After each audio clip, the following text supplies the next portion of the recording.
ओम शांति।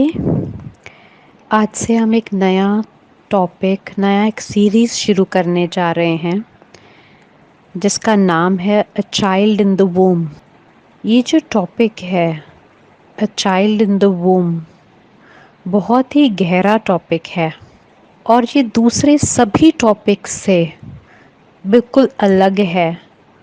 सबसे बड़ी इस टॉपिक में विशेषता है कि इसके अंदर जब भी एक प्रेग्नेंट वुमन जब ये सीरीज़ को देखेगी या इसको सुनेगी तो सिर्फ वही नहीं सुनेगी पर उसके अंदर का बेबी भी सुनेगा। तो एक टाइम पे दो लोग मतलब दो आत्माएं, दो पर्सन्स, दो मन इसका कंटेंट एक साथ ग्रहण करेंगे। तो कितनी बड़ी विशेषता है। यही टॉपिक हमने क्यों चूज़ किया है? क्योंकि जब एक वुमन प्रेग्नेंट होती है या सोचती है प्रेगनेंसी को तो उसके अंदर बहुत सी एंग्जाइटीज़ रहती हैं कि I am pregnant, I have conceived, I have a baby inside me, now what do I have to do, क्या करना है, क्या खाना है, कितना खाना है, किस टाइम खाना है, किस टाइम उठना है, कब सोना है, कब सैर करनी है। अब ये तो हो जाता है फिज़िकल एस्पेक्ट्स, पर मोर देन दैट जो कि हम उस समय नहीं सोचते और ना हमें कोई गाइडेंस मिलती है, वो है how do I actually nurture the child mentally. Physically तो मैं नर्चर करने की पूरी ट्राई करती हूँ कि सैर करूँगी उसकी ग्रोथ अच्छी होएगी, मैं अच्छा खाना खाऊँगी तो उसको अच्छा न्यूट्रिशन पहुँचेगा, उसकी ग्रोथ अच्छी होएगी, वो हेल्दी होएगा। प्रोटीन्स खाऊँगी तो उसको लगेगा क्योंकि the body is growing, fats खाऊँगी उसका ब्रेन डेवलपमेंट होएगा and so.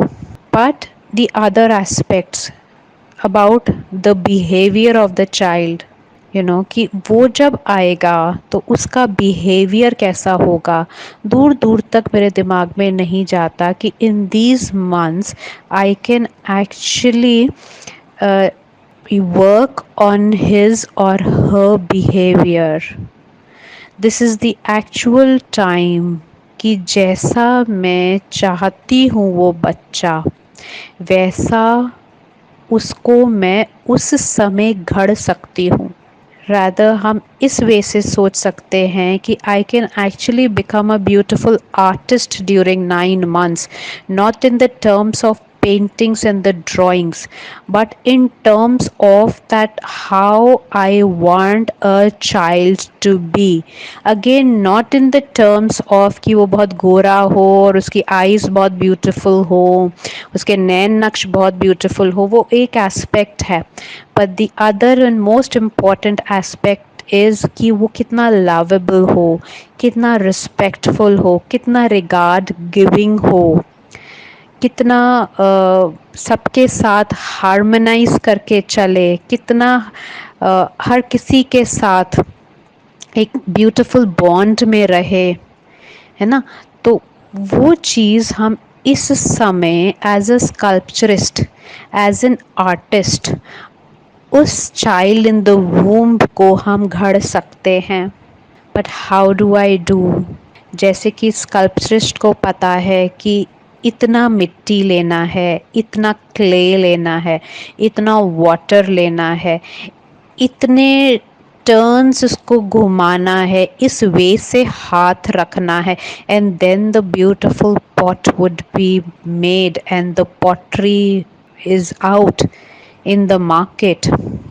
Similarly, as a mother I must know कि अगर मुझे वो बच्चा चाहिए बहुत ही शांत हो, हर किसी के साथ उसका रिलेशनशिप बहुत ब्यूटीफुल हो, वो बहुत लविंग हो, मिलनसार हो, हर किसी को रिगार्ड देने वाला हो, हाँ, सबको अप्रिशिएट करने वाला हो, उसके अंदर ये भाव जैसे कि जेलसी है, कंपैरेटिव भाव्स रहते हैं कि this one is better and I am not better, this person is getting more love, I am getting less love, ऐसे ऐसे वाले भाव ना हो, पर एक बहुत ही अच्छा बॉन्ड रहे अपने सिबलिंग्स के बीच में, अपने पेरेंट्स के साथ, अपने ग्रैंड पेरेंट्स के साथ, अपने और रिलेटिव्स के साथ, नियर एंड डियर वंस के साथ.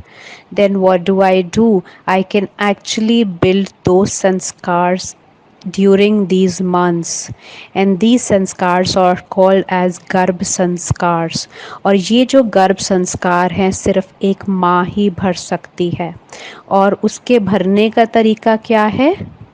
उसके भरने का तरीका है अपने आप में भरना, और वो ऑटोमेटिकली उस चाइल्ड में आता जाएगा.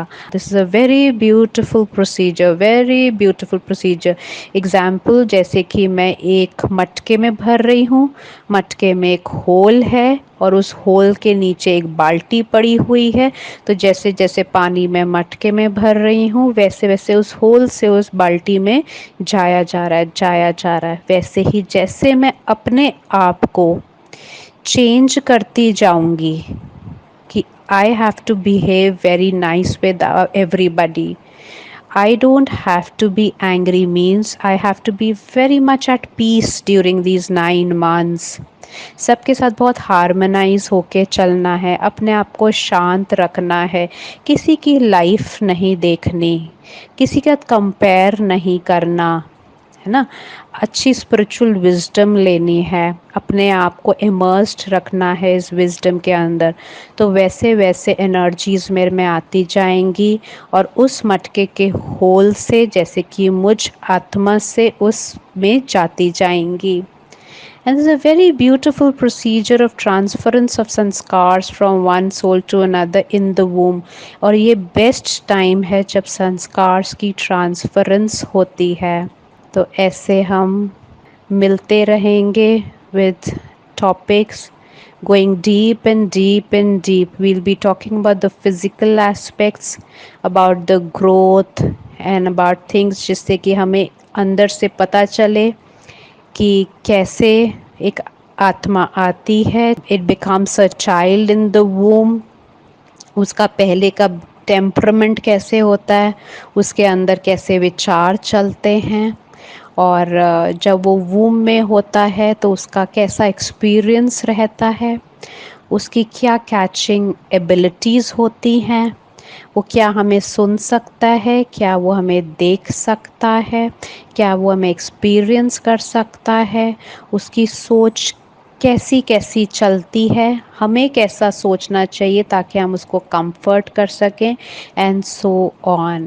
So we would be discussing and we would be talking and we would be involving you people, through your comments in this series. And we look forward कि आपको इस सीरीज़ में बहुत नॉलेज मिलेगी, आपकी चीज़ों में क्लैरिटी आएगी, और आपके 9 मंथ्स बहुत सुखद होंगे. और अगर अभी एंग्जाइटी है तो आप एंग्जाइटी फ्री बनते जाएंगे, अगर आप में अभी स्ट्रेसेस हैं तो आप स्ट्रेस फ्री बनते जाएंगे, और अगर अभी आपके रिलेशंस कहीं ना कहीं ऊपर नीचे हैं तो आई एम श्योर धीरे धीरे आपके रिलेशनशिप्स भी रिवाइव होते जाएंगे. Because in the end what ever I am, whatever I want the child to be, I have to become like that. ये जो स्टेटमेंट है ये इतनी इनबिल्ट आप में हो जाएगी कि आप में ही एक बहुत ही प्यारा सा ट्रांसफॉर्मेशन इस सीरीज के साथ आता जाएगा, और आप ऐसे जुड़ जाएंगे कि आपको सारा इसके अंदर इंफॉर्मेशन मिलते मिलते आप एक ब्लिसफुल बीइंग, आप और आपका बेबी बनता जाएगा. ओम शांति.